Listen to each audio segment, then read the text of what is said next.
আসসালামু আলাইকুম সকল ফ্যান ফলোয়ার্স বন্ধুরা। ফ্যান এটা একটা ইমার্জেন্সি লাইট। এই লাইটটার প্রবলেম দেখেন, ফ্যান চার্জ বসালে পরে লাইটটা জ্বলছে, কিন্তু চার্জ থেকে খুলে নিলে লাইটটা জ্বলছে না।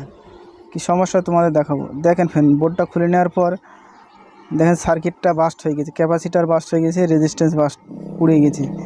এগুলো কি সমস্যা আর এগুলো লাইটগুলো কীভাবে আপনারা নিজেরা ঠিক করে তোমাদের দেখাবো, যাতে আপনারা এই ধরনের প্রবলেমগুলো ঠিক করে নিতে পারেন। দেখেন ফ্যান ব্যাটারিটা খারাপ হয়ে গেছে, ব্যাটারিতে কোনো ভোল্টেজ নেই।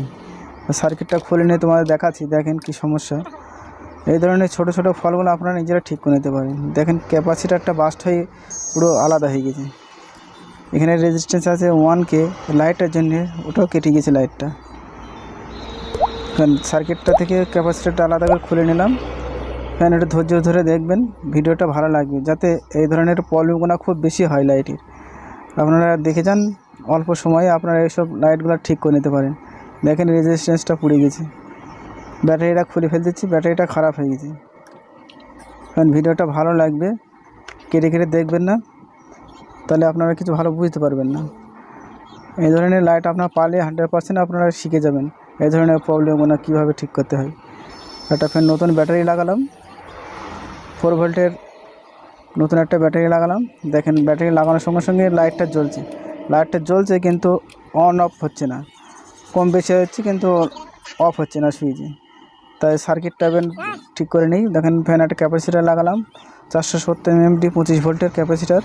ওটা পুরো বাস্ট হয়ে আলাদা হয়ে গেছিলো। আস্তে আস্তে কাজ করতে হবে। ফ্যান দেখে যান, ভিডিওটা খুব ভালো লাগবে। এই ধরনের ছোটো লাইটগুলো খুব প্রবলেম হয়, ইমার্জেন্সি লাইটগুলো। এখানে একটা 1K রেজিস্ট্যান্স লাগানো ছিল এলইডি বাল্বের সাথে, ওটা পুড়ে গিয়েছিলো। একটা এলইডি বাল্ব লাগিয়ে দিলাম। দেখেন তাও তোমার রেজিস্ট্যান্সটা লাগানোর পরও ইমার্জেন্সি লাইট অফ হচ্ছে না। লাইন দিলাম 220 ভোল্ট ইনপুট দেওয়ার পরও এলইডি লাইটটা জ্বললো না। এলইডি লাইটটা একবার চেক করে দেখে নেব, মনে হয় এলইডি লাইটটা খারাপ আছে। এলইডি লাইটটা একবার পাল্টে দিয়ে দেখবো। রেজিস্ট্যান্সটা খারাপ ছিল, রেজিস্ট্যান্সটা পাল্টে দেওয়ার পর এলইডি বাল্বটা কেটে গেছে। এটা লাল কালারের এলইডি লাইট লাগালাম।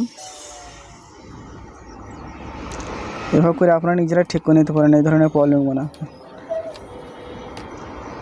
এলইডি লাইটটা লাগিয়ে দেওয়ার পর ফের ব্যাটারিটা লাগিয়ে দিয়ে ফের একবার এসি 220 ভোল্ট ইনপুট করে দেখবো বাল্বটা ঠিক হলো কিনা। একটার পর একটা খারাপ হয়েছে, সব পরপর লাগিয়ে চেক করে দেখাচ্ছি। দেখেন এলইডি লাইটটা লাগিয়ে দিলাম। ফ্যান এলইডি জ্বলার পর এবারে ইমার্জেন্সি লাইটটা অন অফ হচ্ছে না, অটো হচ্ছে না। এটার জন্য ফ্যান এখানে একটা D945 ট্রানজিস্টার লাগানো আছে। এই ট্রানজিস্টারটা একবার চেক করে দেখব এটা খারাপ আছে কিনা। এর জন্য ইমার্জেন্সি লাইটটা অটো হচ্ছে না, লাইটটা জ্বলছে কিন্তু অফ হচ্ছে না। এখানে এই D945 ট্রানজিস্টার মেপে একবার দেখব মাল্টিমিটার বার্জন মোড দিয়ে, এটা খারাপ আছে না ভালো আছে। ফ্যান দেখেন D945টা মাল্টিমিটারের বাজারের মধ্যে একবার চেক করে দেখে নিচ্ছি। দেখেন ফ্যান এটা শর্ট দেখাচ্ছি, মাল্টিমিটার চেক করে শর্ট দেখাচ্ছি। ফ্যান দেখেন সার্কিটে তোমাকে পাঠিয়ে দিচ্ছি, আপনার স্ক্রিনশট মেরে দেখে নেবেন।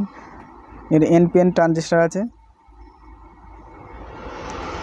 এটা শর্ট দেখাচ্ছি, একদিকটা শর্ট দেখাচ্ছি, কালেক্টারে আমার শর্ট দেখাচ্ছি। দেখেন ফ্যান ওটা আমার কাছে ছিল না, তাই 18-15 লাগাচ্ছি। সার্কিটটা দিয়ে দিয়েছি। দেখেন 18-15 বেস কালেক্টার মিটার ভালো করে দেখে লাগাতে হবে। কানেকশনটা একটু ঘুরিয়ে লাগাতে হলো। ট্রানজিস্টারটা 18-15 লাগালাম, কারণ এই ধরনের প্রবলেম ইমার্জেন্সি লাইটগুলো খুব হয়। কিন্তু কাস্টমাররা লাগানোর পর, পার্টিটা লাগানোর পর ওই অটো ঠিক করতে পারে না। কিন্তু আপনার এই ভিডিওটা দেখার পর ইমার্জেন্সি লাইট ছাড়ার একদম 100% আপনারা শিখে যাবেন। খুব সহজে ইমার্জেন্সি লাইটগুলো ঠিক করে নিতে পারেন। দেখেন লাগিয়ে দিলাম, ব্যাটারি কানেকশন করে দিলাম, ইমার্জেন্সি লাইটটা অন অফ হচ্ছে। এসি 220 ভোল্ট ইনপুট করলাম, দেখেন চার্জ হচ্ছে কিন্তু লাইটটা অটো হয়ে গেছে। দেখেন ইমার্জেন্সি লাইটটা চালু করলাম, প্লাগ দিলাম, অন অফ করলাম, দেখেন অন অফ হচ্ছে, অটো সিস্টেম ঠিক হয়ে গেল। এই ধরনের ভিডিওগুলো আপনারা দেখে, ভিডিওগুলো বানাতে আমাদের অনেক সময় লাগে, ছোট ছোট করে দেখানো হয়, যাতে আপনারা এই ধরনের সমস্যাগুলো ঠিক করে নিতে পারেন অল্প সময়ের মধ্যে।